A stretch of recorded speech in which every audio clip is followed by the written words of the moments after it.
He kind of ruins the whole setup of this Lissandra Sivir interaction. There in the it early is. game. Okay, we've seen this. Definitely a strong pick in the top lane, even in CS, except for the bottom lane. I did play that well here. He goes for a combo. That's a little bold on his mate, though. Yep, they pulled him in, but they were just yanking his chain. He's walking out. Still, some serious damage carved out of his backside.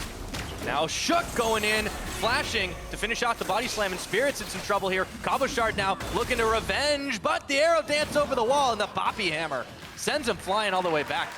FNATIC get away with this Azir matchup. We can see TP top here now. It comes in from FNATIC. On the hunt, they look for Kasing. Can they find him? He's going to play back up, and the claw's coming in. They put him in Tomb, and that is going to be first blood over to Reckless.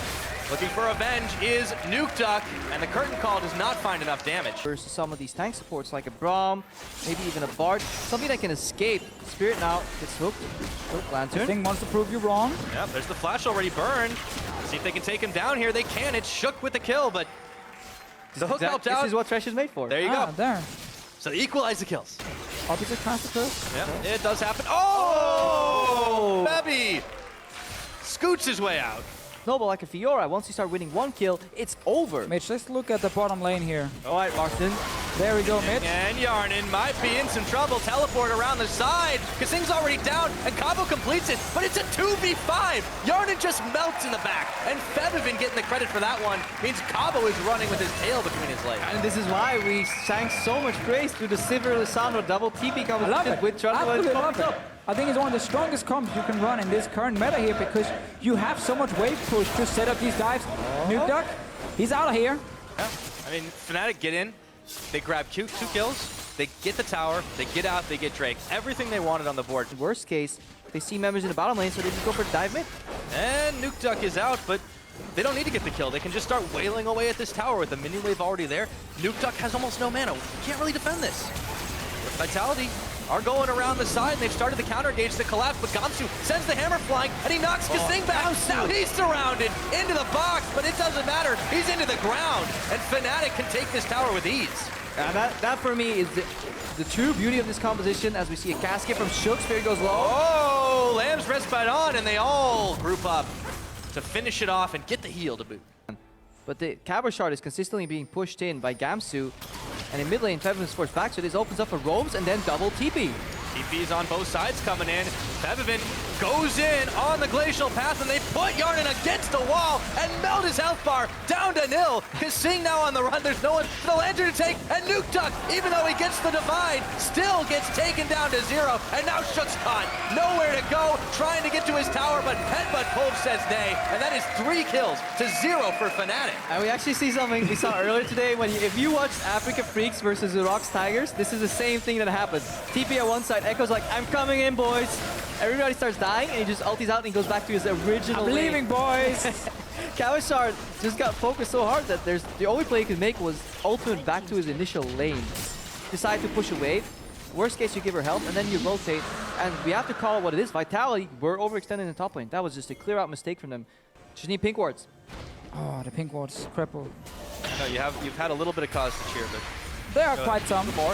Here's a couple more in there. Teleport for Febivin, stopped on the box, but he turns for Yarnin right now. Can he take the lantern out? Nope. No! Blocked. Dead fast presence says blocked up. And now Spirit flashing right over the Emperor's Divide. A huge amount of damage on the Nukeduck, and he is out of this fight.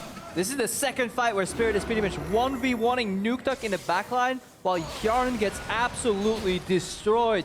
This early rotation, first rotation Jhin pick, is getting obliterated this game. And again, you keep moving the Jhin to side lane because that's the way you want to try and play this composition if you're Vitality.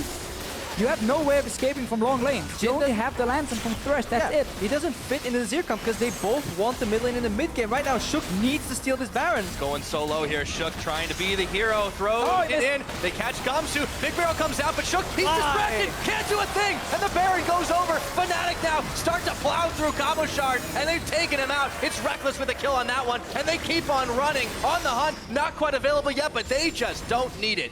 Nukeduck, Shook, scattered to the winds, and Kasing now knocked back in. Gamsu gets the kill, climbing up the scoreboard right now. FNATIC just shredding every member, but it's a return kill for Yarnin. With the curtain call, he's able to get at least one back. Maybe more. Spirit Oh, he's down. That's a double kill for the Jin. Yeah, 3 kills go down here for Vitality. A little greedy. Don't need to be the guy always getting the sick flank engage on an Alistar, knocking 3 guys and headbutting back 1 guy. You don't have to be that guy. Especially not when you're new joining the team and you're still learning. So again, you have 4 men together and 1 guy in side lane, which is Capo short. Oh, Reckless may get caught here. Oh, he does, and he gets knocked back in. Spell Shield comes in a little bit too late. The hook is going to land on his Spirit. A teleport coming around from the back, and another one coming around the front. Shook, though, is already a little low. Gamsu exhausted, but he turns around from Kasing, and this is a very messy fight with Cabo Shard coming in around the side. Chrono breaks, but is it too late for him? Has to flash into the Baron pit, followed by Spirit, jumps over, Dance of Arrows, Febivin comes in, and that's a double kill. A little bit of miscommunication there. Febivin and Gamsu going both at the same time as we see Kjarnan almost drop here. Gamsu has E available soon. By healing for Nuke. Nuke should be dead here. 1 auto attack, and that's all Reckless needs for the long-range boomerang follow.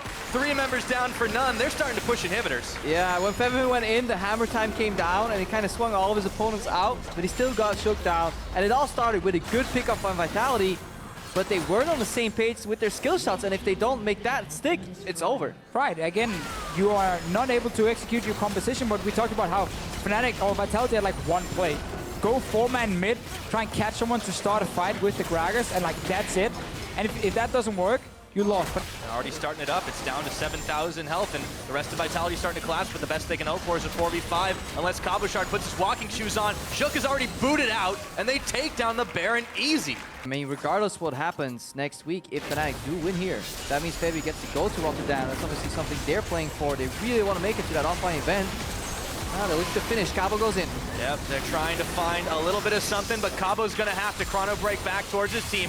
Clyde goes in, lots of his health bar used to knock Nuke in. There's a big divide, but it's not going to be enough to take anyone else down. Clyde might be down, but FNATIC are knocking on the front door. Nuke, that damage is evaporated. The Nexus turrets are falling. FNATIC have gotten everything in this game. Vitality, they've got nothing, and FNATIC are on match point.